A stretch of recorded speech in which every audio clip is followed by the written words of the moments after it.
नमस्कार, मैं हूं सुशांत सिन्हा। कोरोना का डेंजरस वायरस पूरे हिंदुस्तान को डरा रहा है। पिछले 24 घंटे में कोरोना का डेथ मीटर सुपर स्पीड से भागा है। एक दिन में कोरोना से 73 लोगों की जान गई है और देश भर में मरने वालों का आंकड़ा 1000 के पार चला गया है। 24 घंटे में जो ये 73 जाने गई, इतनी जाने इससे पहले 24 घंटे में कभी नहीं गई। भारत में कोरोना इतनी तेजी से स्प्रेड हो रहा है कि कुल केसेस 31,000 के पार चले गए हैं।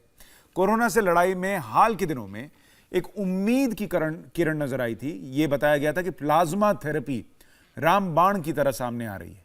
लेकिन कोरोना के मरीजों के लिए अब बुरी खबर यह है कि अब इसी प्लाज्मा थेरेपी पर सवाल उठने लगे हैं। देश की हेल्थ मिनिस्ट्री ने कहा है कि प्लाज्मा थेरेपी से जान का खतरा भी हो सकता है। कोरोना को लेकर कुछ नए लक्षण भी सामने आ गए हैं। 9 लक्षण ऐसे हैं जिनके बाद आप ये कह सकते हैं कि शायद आपको कोरोना हो, यानी अलग अलग लक्षण सामने आए, वो भी आपको बताऊंगा। और कैसे जिन इलाकों में बीते 28 दिनों में केसेस सामने नहीं आए, वहां 29वें दिन आ गए, जहां 14 दिन नहीं आए वहां 15वें दिन आ गए। ऐसे में लॉकडाउन कितना और बढ़ेगा, इस पर भी चर्चा करूंगा। आज इन्हीं मुद्दों पर चर्चा करने के लिए हमारे साथ अमेरिका से, चीन से और भारत से अलग अलग बड़े डॉक्टर्स जुड़ रहे हैं। बड़ा पैनल हमारे साथ होगा, इनसे आपका तारुफ कराऊं, लेकिन उससे पहले एक रिपोर्ट आपको दिखाना चाहता हूं। दुनिया भर में 2 लाख से ज्यादा लोगों की जान ले चुके खतरनाक कोरोना वायरस को मारने का इलाज अब तक सामने नहीं आया है। उम्मीद की यह किरण प्लाज्मा थेरेपी से जगी है, लेकिन फिलहाल यह उम्मीद भी टूटती नजर आ रही है। स्वास्थ्य मंत्रालय ने साफ कर दिया है कि देश क्या दुनिया भर में इस बीमारी का अभी तक कोई इलाज नहीं है। कोविड-19 के लिए आज देश में क्या दुनिया भर में भी कोई अप्रूव्ड थेरेपी नहीं है। And plasma therapy is one of the therapy which is being experimented with. यह अभी भी एक्सपेरिमेंटल स्टेज पर है। इसका कोई एविडेंस नहीं है कि इसको ट्रीटमेंट के रूप में इस्तेमाल किया जा सकता है। यूएस एफडीए ने भी इसे एक एक्सपेरिमेंटल थेरेपी के रूप में ही देखा है। आईसीएमआर ने एक नेशनल स्टडी को लॉन्च किया है ताकि वह इस थेरेपी की एफिकेसी के बारे में स्टडी कर सके। इसलिए इस विषय में यह क्लैरिफाई करना बहुत जरूरी है, अति आवश्यक है कि जब तक कि आईसीएमआर अपनी स्टडी को कंक्लूड ना कर ले, रोबस्ट साइंटिफिक प्रूफ अवेलेबल ना हो, तब तक इस थेरेपी को केवल हम या तो रिसर्च या ट्रायल पर्पस के लिए ही उपयोग करें। 3 दिन पहले ही दिल्ली के सीएम अरविंद केजरीवाल ने प्लाज्मा थेरेपी को कोरोना मरीजों के इलाज में बेहद कारगर बताया था। प्लाज्मा से अच्छे नतीजे आ रहे हैं। प्लाज्मा के जो अभी तक ट्रायल्स किए गए उसके अच्छे नतीजे आ रहे हैं। एक एक मरीज के ऊपर मैं खुद नज़र रख रहा हूँ। कल एक मरीज थे एलएनजेपी में जो कि काफ़ी उनकी नाजुक हालत थी और डॉक्टरों के हिसाब से वो सिंक करते जा रहे थे। उनको प्लाज्मा दिया गया और उनकी तबीयत में काफ़ी अच्छा सुधार हुआ है। लेकिन अब केंद्रीय स्वास्थ्य मंत्रालय ने 2 टूक कह दिया है कि प्लाज्मा थेरेपी कोरोना का इलाज तो कतई नहीं है। इसका प्रयोग मरीज के लिए खतरनाक भी हो सकता है। इनफैक्ट जो प्लाज्मा थेरेपी है, अगर इसको हम प्रॉपर तरीके से, प्रॉपर गाइडलाइंस के तहत इस्तेमाल ना करें तो इससे लाइफ थ्रेटनिंग कॉम्प्लिकेशंस भी हो सकती हैं। जब तक यह थेरेपी प्रॉपरली अप्रूव नहीं है या इसकी इफेक्टिवनेस सिद्ध नहीं हुई है, तब तक इसके बारे में किसी भी तरह का दावा किसी भी स्थाई पर करा जाना बिल्कुल अनुचित है। आईसीएमआर की स्टडी के बारे में कहीं भी इस प्रकार का प्रयोग पूरी तरह से इलीगल है और दूसरी तरफ पेशेंट की जान को इससे खतरा भी उत्पन्न हो सकता है। देश के कई राज्यों में प्लाज्मा थेरेपी से कोरोना मरीजों के इलाज की बातें सामने आने लगी थी। दिल्ली, यूपी, एमपी और कर्नाटक में प्लाज्मा थेरेपी पर रिसर्च और इससे इलाज शुरू हो गया था। दिल्ली के मैक्स और एलएनजेपी हॉस्पिटल, एमपी में इंदौर के औरोबिंदो मेडिकल कॉलेज, यूपी में लखनऊ के केजीएमयू और कर्नाटक में बेंगलुरु के विक्टोरिया हॉस्पिटल में प्लाज्मा थेरेपी पर रिसर्च और इलाज जारी था। फिलहाल कोरोना से जिंदगी बचाने की लड़ाई 2 मोर्चों पर चल रही है। पहले मोर्चे पर दुनिया भर के हॉस्पिटल और डॉक्टर्स दिन रात मरीजों के इलाज में जुटे हैं, तो दूसरे फ्रंट पर वो प्रयोगशालाएं जहां इस बीमारी के पक्के इलाज की तलाश में नॉन स्टॉप रिसर्च जारी है। इन सब के बीच भारत में कोरोना से मरने वालों का आंकड़ा 1000 के पार पहुंच चुका है, तो अमेरिका में करीब 60,000 लोगों की जान जा चुकी है। पूरी दुनिया में करीब 2,18,000 लोगों की मौत हो चुकी है। कोरोना का कहर जारी है, लेकिन इस बीमारी के इलाज का तरीका अब तक इजाद नहीं हो सका है। ऐसे में सवाल ये है कि क्या प्लाज्मा थेरेपी से कोरोना का इलाज फेल हो रहा है? क्या प्लाज्मा थेरेपी से जान बचाने की कोई गारंटी नहीं है? प्लाज्मा थेरेपी वायरस से बचाएगी या फिर खतरा बढ़ाएगी? कोरोना के खिलाफ प्लाज्मा थेरेपी पर तो सवाल उठ ही रहे हैं। वहीं दूसरी परेशानी बढ़ाने वाली खबर यह है कि कोरोना का डेडली वायरस भी अपने लक्षण बदल रहा है। अब तक दुनिया यही समझ रही थी कि अगर कोई सांस लेने में दिक्कत महसूस कर रहा है, कफ के साथ खांसी हो रही है या फिर बुखार है, तो आप डॉक्टर से संपर्क कर सकते हैं, क्योंकि यह हो सकता है कोरोना के लक्षण। इन्हीं 3 लक्षणों के आसपास सारी स्क्रीनिंग घूम रही थी। इन्हीं 3 लक्षणों के आधार पर इलाज चल रहा था। इन्हीं 3 लक्षणों पर आइसोलेशन और क्वारंटीन किया जा रहा था। लेकिन अब कोरोना के 6 नए लक्षण जुड़ गए। अब अचानक ठंड लगने लगे तो भी ये कोरोना के लक्षण हो सकते हैं। ठंड के साथ कंपकपी होने लग जाए तो ये कोरोना का नया लक्षण बताया जा रहा है। सुबह ठीक ठाक हैं, लेकिन शाम को अचानक मांसपेशियों में दर्द होने लगे, कंधा, बांह, सीने, चेहरे या दूसरी जगहों पर शरीर में दर्द महसूस होने लगे, तो इसको हल्के में मत लीजिए। कहा जा रहा है ये कोरोना का लक्षण हो सकता है। सिर दर्द भी कोरोना का नया लक्षण बताया जा रहा है। इसके अलावा स्वाद न लगे, अगर कुछ खा रहे हैं और उसका टेस्ट पता नहीं चल रहा है, सूंघने की ताकत घट जाए, तो यह भी कोरोना का लक्षण हो सकता है। यानी अब बहुत सारी ऐसी नए सिम्टम भी बताए जा रहे हैं जो कोरोना से जुड़े हो सकते हैं। तो आज जब हमारे साथ डॉक्टर्स का पैनल जुड़ रहा है, मैं बहुत स्पष्ट कर दूं, 3 चीजों पर हम बात करेंगे। एक, प्लाज्मा थेरेपी जान बचाएगी या जान के लिए खतरा बढ़ाएगी। दूसरा, ये नए लक्षण कितने खतरनाक हैं और इसको कैसे डीकोड करना है अगर ये लक्षण दिखते हैं। और तीसरा ये कि जिन जगहों पर लॉकडाउन है और वहां पर केसेस नहीं दिख रहे और फिर अचानक दिखने लग जाते हैं, साइलेंट कैरियर की बात हो रही है, इसका इलाज क्या हो सकता है। मैं पहले पैनल आपको इंट्रोड्यूस कर दूं। डॉक्टर अंबिका पंडिता हमारे साथ अमेरिका से लाइव जुड़ रही हैं। मैम, बहुत स्वागत है आपका। डॉक्टर संजीव चौबे शांघाई से, चीन से लाइव जुड़ रहे हैं। डॉक्टर चौबे, आपका बहुत स्वागत। Doctor Padma Srivastava, chief neuro sciences centre, AIIMS Delhi से हमारे साथ लाइव जुड़ी हैं। मैम, आपका बहुत स्वागत। और डॉक्टर हर्ष महाजन, चेयरमैन है महाजन इमेजिंग के, वो भी हमारे साथ दिल्ली से लाइव जुड़ रहे हैं। सर, आपका भी बहुत स्वागत। लेकिन डॉक्टर पद्मा श्रीवास्तव, मैं पहले आपके पास आ रहा हूं। जो भी नागरिक ये कार्यक्रम देख रहे हैं, उनके मन में एक ही सवाल है। कल तक दिल्ली के मुख्यमंत्री, कई डॉक्टर्स ये कह रहे थे कि प्लाज्मा थेरेपी जो है इसमें कारगर साबित हो रही है। अब स्वास्थ्य मंत्रालय कह रहा है अभी कुछ कह नहीं सकते और हो सकता है अगर ठीक से इस्तेमाल ना हो तो जान जाने का भी खतरा है। ये जान बचाएगी या जान जाने का खतरा बढ़ाएगी प्लाज्मा थेरेपी? अभी तक तो उम्मीद है कि ये सक्सेसफुल होगा, पर ये जो है ना कि कुछ लोगों का जान बच गई, तो ये ट्रीटमेंट बोल के स्थापित नहीं हो सकता। कोई भी ट्रीटमेंट ऐसे नहीं हो सकती है, क्योंकि एक ट्रायल भी तो होनी चाहिए कि अपने आप बच गए या लेने से, ये देने से बचाया है।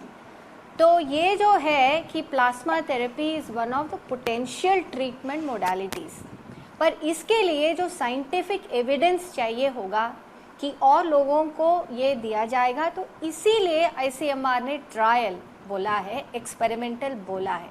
पर अगर आप कोरोना के वायरस की जो ट्रीटमेंट्स अभी तक जो आया गया अभी चल रहा है, प्लाज्मा थेरेपी अकेला नहीं है।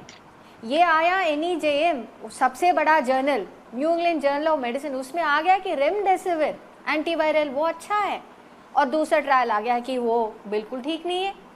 ये अभी आप आई थिंक पिछले प्रोग्राम ने हमने प्लूरिस्टेम या जो स्टेम सेल्स जो प्लेसेंटा के तरिए वो आता है, उन्होंने कहा कि वो बहुत अच्छा है, उसका भी ट्रायल चल रही है।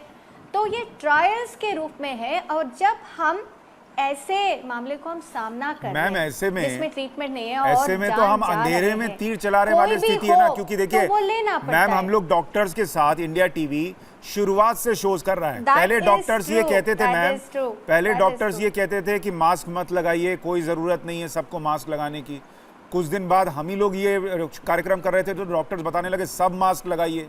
अब आप कह रही हैं कि कोई इलाज आ रहा है, फिर दूसरे दिन पता चल रहा है वो इलाज नहीं है। पब्लिक तो बहुत कंफ्यूज है, फिर करें क्या? ये तो कुछ पता ही नहीं चल रहा है। आ जाएगा, क्योंकि हम सब लोग लर्निंग कर्व में है, एवरीबडी, क्योंकि ऐसे स्थिति 1920 के बाद पहली बार हमारे जनरेशन इसको देख रहे हैं। तो हम सब एक ही फैमिली में हैं, सब इसकी जो लर्निंग कर्व में है। परंतु मैं ये कहना चाहती हूँ कि ये जो कह रहे हैं ना कि साइड इफ़ेक्ट्स होगा, इसीलिए ये कह रहे, दो चीज़ें हैं जब प्लाज्मा थेरेपी की ये बात होती है, क्योंकि हम ये इसीलिए दे रहे क्योंकि एंटीबॉडीज़ हो सकता है वो मरीज़ जो ट्रीटमेंट हो गया या बच गया और इससे वापस आ गया, तो एंटीबॉडीज़ हो सकता है कि वायरस से लिपट के वो दूसरी मरीज़ जिसको दिया जाता है वो बच जाएगा। पर ये डेफिनेट नहीं कि इन प्लाज्मा में डेफिनेटली कितना एंटीबॉडीज है। तो ये एक मामला ने WHO ने कहा कि व्हाट इज़ द परसेंटेज, क्या ऐसे प्लाज्मा में इतना सारा एंटीबॉडीज सचमुच है, क्या हर मरीज जो ट्रीटमेंट या बच के आ जाएगा तो उनके प्लाज्मा में ऐसे एंटीबॉडीज हो सकता है। That is number one. Number two is कि अगर एंटीबॉडीज के अलावा कुछ और भी हो सकता है, उससे इन्फेक्शंस हो सकता है, कुछ और चीजें हो सकता है, क्या रिएक्शन हो जाए तो हो सकता है वो डॉक्टर महाजन, खतरा हो। ऐसे में आप प्लाज्मा थेरेपी पर कितना विश्वास करने की स्थिति में है आज की तारीख में?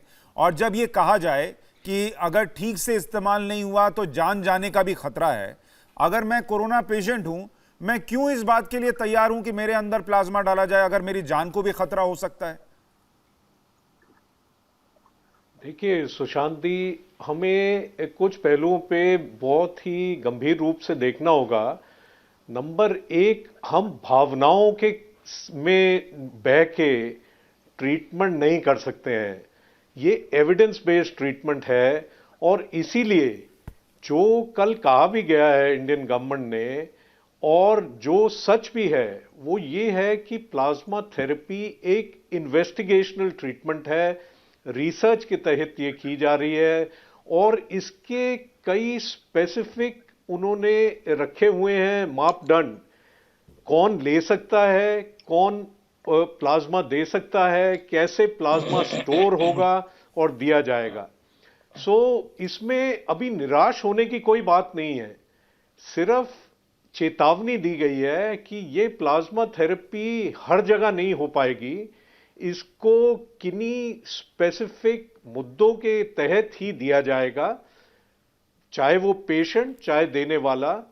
और जैसे जैसे ये ट्रायल आगे बढ़ेगा हमें और इंफॉर्मेशन मिलेगी और इसको और बढ़ाया जा सकता है। निराशा की बात नहीं है।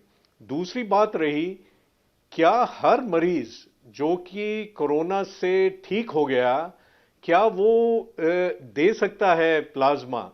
इस पे भी जैसे डॉक्टर पद्मा ने बोला, बॉडी के अंदर, ब्लड के अंदर वो जो एंटीबॉडी है जो लड़ती है वायरस के साथ, उसका भी कितनी मात्रा है, उसको टाइटर कहते हैं हम, वो नापा जाता है और 1:80 से अधिक हो तो वो ही लोग प्लाज्मा डोनेट कर सकते हैं।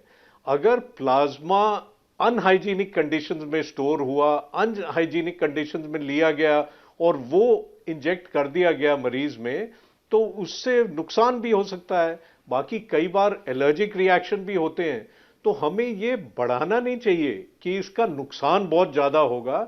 अगर ट्रायल के जो कंडीशंस रखे गए हैं उसमें दिया जाए। सर देखिए, अभी तक जो पता चल रहा है जी, इसने फायदा दिया है। देखिए, लेकिन कल के बाद थोड़ी चिंता तो बढ़ी है सर। अभी तक ये कहा जा रहा था सर कि लोगों से जो ठीक हो गए उनसे अगर आप प्लाज्मा ले रहे हैं तो ये एक तरीके से आप उनसे जो एंटीबॉडी डेवलप हो गई, इम्यूनिटी डेवलप हो गई, उसको उधार ले रहे हैं। इसको सरल भाषा में ऐसे समझें कि कोई आदमी यूपीएससी का इंटरव्यू देकर बाहर आया और आप उससे पूछ रहे हैं कि भाई अंदर क्या पूछ रहे हैं, लेकिन चिंता इस बात की है कि पता नहीं उसने बाहर आकर सही बताया भी या नहीं कि अंदर क्या पूछ रहे हैं, तो फेल भी हो जाइएगा। नहीं, वो ऐसा नहीं है। ये देखिए, ये सारा साइंटिफिक तरीके से है। पहले समझने में शायद कुछ पूरा समझाया नहीं गया, पहले भी इसी तरीके से दिया जा रहा था। ये जो आप दिल्ली में केस बताया या जयपुर में केस बताया, बाकी वो सब अंडर प्रोटोकॉल किए गए हैं, आईसीएमआर से परमिशन लेके किए गए हैं। कल की चेतावनी का सिर्फ ये था, ये ना हो कि हर जगह अनरेगुलेटेड तरीके से ये ट्रीटमेंट शुरू हो जाए। डॉक्टर चौबे, जब तक कि मतलब हम जी ठीक है। डॉक्टर चौबे, आपके हिसाब से प्लाज्मा थेरेपी पर कितना यकीन किया जा सकता है, कितनी उम्मीद उससे लगाई जा सकती है, और जो खतरा बताया जा रहा है कि जान को भी खतरा हो सकता है अगर ठीक से यूज नहीं हुआ, वो खतरा कैसे होता है? देखिए, पहले भी मैं बोल चुका हूँ कि यहाँ चाइना में ट्रायल किया गया था 170 पेशेंट पे, जिसमें से 30% लोगों में इम्यूनिटी डेवलप नहीं हुई थी, और जिस पे इम्यूनिटी डेवलप हुई थी उसमें बहुत ही वीक इम्यूनिटी थी, यानी वायरल लोड काफ़ी कम था। एक तो पॉइंट बात ये सही है। दूसरा, जो प्लाज्मा होता है उसमें सिर्फ एंटीबॉडीज ही नहीं होता है, उसके अंदर एल्बुमिन भी होता है, इम्यूनोग्लोबिन भी होता है, और फाइब्रिनोजेन भी होता है, जो कोगुलेटिंग फैक्टर होता है। क्योंकि इस कोविड जो 19 कोरोना वायरस है, इसकी पैथोफिजियोलॉजी आपको थोड़ी समझनी पड़ेगी कि ये सार्स के जैसा ये प्रेजेंट कर रहा है, लेकिन सार्स जो होता था वो माइल्ड फॉर्म में था, क्योंकि थोड़ा सा ही सैक में फ्लूइड आता था। इसमें क्या होता है कि आप सांस लेते हैं जिससे ऑक्सीजन अंदर जाता है, और कैपिलरी के थ्रू जो है आपका ऑक्सीजन एक्सचेंज होता है, और फ्रेश ब्लड आपकी फिर हार्ट के थ्रू सर्कुलेट होता है। ये हमारा नॉर्मल एक फिजियोलॉजी है।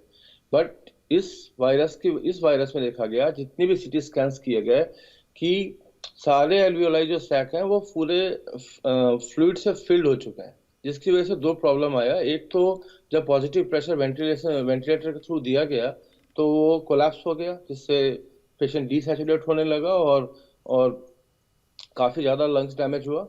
दूसरा ये हुआ कि जो ब्लड सर्कुलेशन था उसकी भी क्लॉटिंग शुरू हो गई। इसके बाद इसका अदर सिम्टम्स में स्ट्रोक भी देखा गया है ये प्लाज्मा थेरेपी देने के बाद। तो उसके बाद फिर यहाँ पे इसको बंद कर दिया गया, क्योंकि इसकी हमें पूरी पैथोफिजियोलॉजी पता तो ही आप नहीं ये है। मान रहे हैं कि एक तो ये बहुत कारगर नहीं है और दूसरा खतरनाक भी हो सकता है? मैं इस पे फेवर में नहीं हूँ, क्योंकि 4-6 केस अगर किसी पे सक्सेसफुली हो जाता है तो इसे हम पूरा कंक्लूड नहीं कर सकते कि ये इसको हम जनरलाइज करते हैं। ठीक है, डॉक्टर पंडिता हमारे साथ अमेरिका से हैं, डॉक्टर भी हैं और वो कोविड-19 पॉजिटिव भी पाई गई थी और अब ठीक हुई हैं। डॉक्टर अंबिका, आपका अनुभव क्या है, और आप जो साइलेंट ट्रांसमिशन की बात कर रही हैं वो क्या है? आपको मेरी आवाज आ रही है क्या? जी जी, बिल्कुल आ रही है। अच्छा, नमस्कार, मेरा नाम डॉक्टर अंबिका है।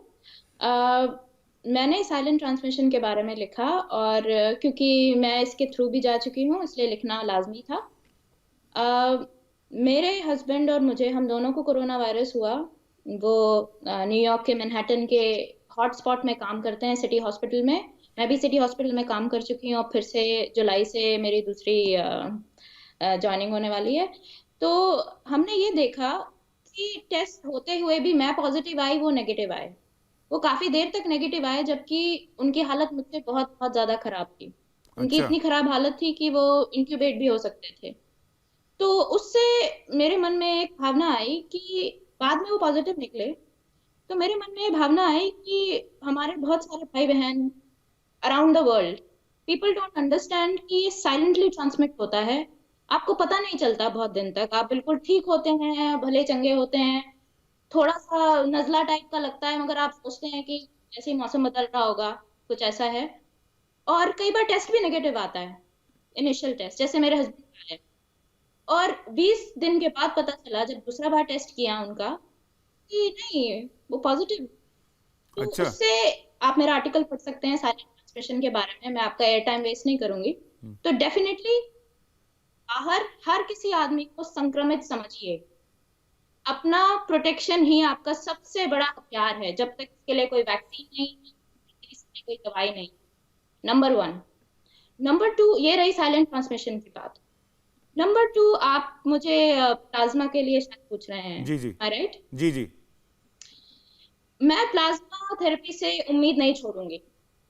प्लाज्मा थेरेपी छोटी ट्रायल्स की गई है यूएस में, इसका बहुत बड़ा NIH का ट्रायल चल रहा है, बट जो भी छोटे छोटे ट्रायल्स किए गए हैं, आप देख सकते हैं बड़े बड़े जर्नल जैसे जामा में, मैं मानती हूँ कम पेशेंट्स पे किए गए हैं, बट वो भी छोटी छोटी उपलब्धियां हैं। उससे हमें एक पॉजिटिव फीलिंग डेफिनेटली आई है, इसीलिए वो ट्रायल कंटिन्यू किया जा रहा है। अगर इतना ही मैं कहूँगी होपलेस होता तो ट्रायल कंटिन्यू नहीं होता। ठीक है, doctor Indian Padma government Srivastava, अच्छा मुझे एक कर चीज रही है। समझाइए, जो डॉक्टर चौबे कह रहे हैं उस पर अपनी प्रतिक्रिया भी दीजिए, और दूसरा मुझे ये समझाइए कि जैसा अभी डॉक्टर पंडिता कह रही हैं कि बहुत बहुत दिन तक लक्षण नहीं दिख रहे। शुरुआत में उनके पति जो हैं वो पॉजिटिव नहीं आए और 20 दिन बाद पॉजिटिव आ गए, और कई बार हमने देखा है कि कई लोग नेगेटिव आए, उनको डिस्चार्ज किया गया और बाद में पॉजिटिव आ गए। अगर कोई ऐसा पॉजिटिव है जिसके बारे में पता ना हो और उसका प्लाज्मा शरीर में चला जाए तो वो कितना खतरनाक हो सकता है?